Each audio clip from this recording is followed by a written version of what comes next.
Well, we'll go on right now. Thanks, Pete, for...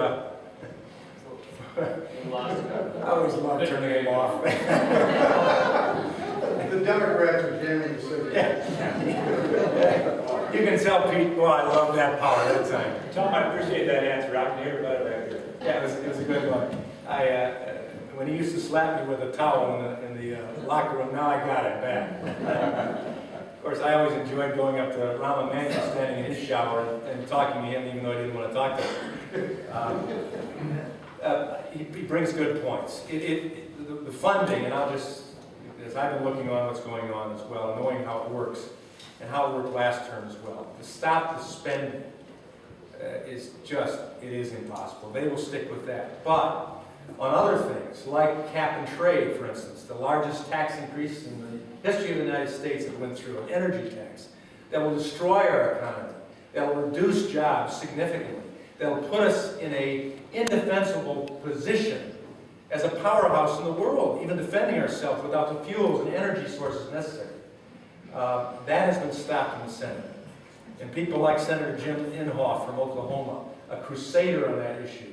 I talked with him just a few weeks ago, and he said, Tim, he says, I think we have stopped that. I think we can rest easy, but they'll bring it back if they're given the opportunity. The fact that a bill that Mark Schauer was the original co-sponsor on, known as the Employee Free Choice Act, which is known as card check. Cap and trade, Dumb and Dumber, yeah, that's a good sign. But card check, that says you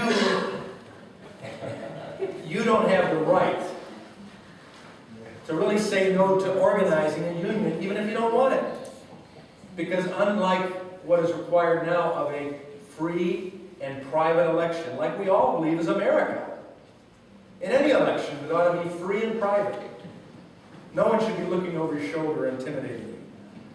This card check plan will allow an organizer to go in and say, hey, we need you. Every one of the rest of your employees, at least the numbers we need, have signed that they want a union in this shop. Are you going to sign on, or are you going to be a holdout? That's not America. And fortunately, that has been stopped in the Senate at this time as well. So some of those issues of freedom, issues of social policy have been held up in the process, and I appreciate Congressmen like Pete Hoekstra and others who have stood firm on those issues. But the spending, that is out of control, and that's what we need to change this next time around. We have reserved this for an hour. Joe, can I get away with? It's sometimes easier to ask forgiveness than permission, but can I get away with maybe till quarter after? I guess, unless they don't call you out. So. Okay.